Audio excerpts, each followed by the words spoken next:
Everybody say, Papa Joe. Let's do this thing. They call me Papa Joe. Unconditional, the movie inspired by my story. We're in 121 countries on DVD and Netflix. Now, usually when they make a movie about you, they get someone that looks exactly like you. Well, Michael Ealy, one of the most handsome guys in Hollywood, is playing my part. My 5-year-old son at the time was very disappointed that Michael got my part. He thought a better candidate was Kermit the Frog. I used to want to be Tarzan. I watched these old Tarzan movies. Tarzan was fast, he could run fast, he could swim fast, and he was strong. I mean, this guy could take down lions. I was like, Lord, let me be Tarzan. Well, every once in a while, when the foreign missionaries would come into Africa, there would be this little jungle guide that knew how to speak English. Nobody knows how he knew how to speak English, he just did. Now, God wouldn't let me be Tarzan, so he made me a little jungle guide. In the inner city, these communities are sometimes like a jungle to the children.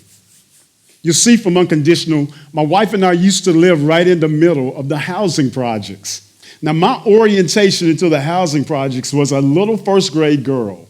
One day, after school, she came running to me, and she just fell into my arms. And she said, Mr. Joe, she said, these guys just beat my dad to death in front of me. They just killed my dad.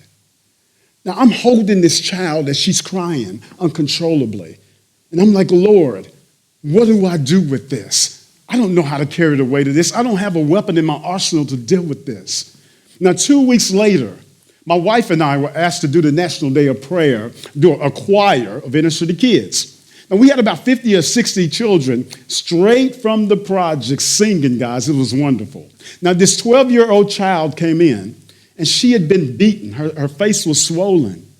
And we prayed for the child, and we went to see what was wrong, what the problem was. Now, later, the rest of the kids were over to the side eating lunch. And this girl's little sister comes to my left, and she says, will you be my dad? Well, her best friend heard her and came to my other side and said, will you be my dad? Do y'all use the word cahoots? I'm thinking they're in cahoots. That means they're doing this together, guys, for those of y'all from the north. They're not. A little boy heard it and came in front of me and said, will you be my dad? This set off a chain reaction. Before I knew it, I'm surrounded by 30 to 40 children saying, will you be my dad? Will you be my dad? I had to call off rehearsal. The next week I came back, and they said, Mr. Joe, what's the answer? And I said, you can all call me Papa Joe. And my name changed that day. And I believe everyone in here can be a surrogate parent, a surrogate brother, a surrogate sister. I believe God showed me a weapon that could defeat anything, and that weapon is called love. Through love, we won't give up on these children. We won't let the children down. How are we applying the weapon of love in the inner city community? Well, there are many nonprofits that do a lot of great things. Now, when we lived in the housing projects, my wife had this crazy idea. Why don't we take flyers all over our 300-home community and see who's hungry? Well, everybody's hungry in the We got calls back, and we had to go and get volunteers to find food, volunteers to pack food, volunteers to give food. We started calling this thing the walk of love. And now we get semi-trucks in to feed these kids. Now, is God validating something like this? Well, check this out. I was promised a truckload of food for 150 families. Now, on the Friday before the Saturday that we was going to have the walk of love, they called me and said, Papa Joe, I'm so sorry. It was a mix-up. We can't get the food to you. So what do? Do you call it off? Does Jesus call it off? Within 30 minutes, I get a telephone call from a lady. And she says, Papa Joe, I just found $8,000 in my bank account. Now, raise your hand if you've ever found $8,000. Get your hands up. This was a wealthy lady. She doesn't know how the money got into her bank, but she said, Papa Joe, I think I'm supposed to give it to you She gave it to me. We went out and brought grocery gift cards. And then next day, we gave away grocery gift cards to all these families. It's on YouTube. If you look up Walk of Love, grocery card giveaway, you're going to find us giving grocery gift cards. Is that cool or what? Now, how do we teach a child to fish?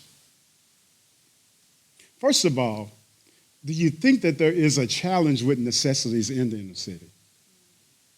We visited a single mother's household with 6 children. I went into the restroom. There was no toilet paper. There was a Yellow Pages phone book with a third of the pages torn out. This shouldn't be in our city. It should not be. But to break the cycle of poverty, we need something like education to come about. We asked this teacher, what is the most important thing that you would say that would help a kid in education? She said, teach them to read well. To be a great learner, you have to be a great reader. To be a great reader, you have to have books. And so what did we do? We went out and got 50,000 books. We're building libraries into the homes of the children. Not 1 book a month, not 2 books a month. We're building them into the homes of the children. Is that cool or what? And we're connecting with people to have read-along partners. We call them reading pals. College students are great to be reading pals. We talk about starting a revolution. Why don't we start a reading revolution? That's my mission, a reading revolution to empower the minds of these children, regular books and biblical books, so that they are mentally and spiritually prepared to transform our society.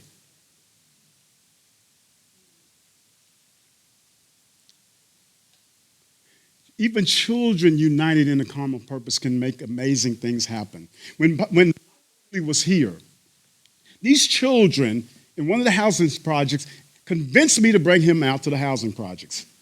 Now, what they did was this. They got their mothers together. The mothers came out and they were looking. They were peeping around the building. They said, oh, is that Michael Ealy? Like, yeah, that's him. Whoa. And then the children took their mothers back inside. And because the children were united in a common purpose and they knew something amazing was going to happen. 5 minutes later, Michael and I are standing there. All the mothers came back out. And their hair had grown 2 feet longer. Even children united together can cause amazing things to happen. We need to unite together to help these kids. We need to unite. I'm just a little jungle guide, leading wonderful people like you into the inner city to change the jungle into a paradise of love, to transform the lives of our children. They call me Papa Joe. Thank you. It's been a pleasure.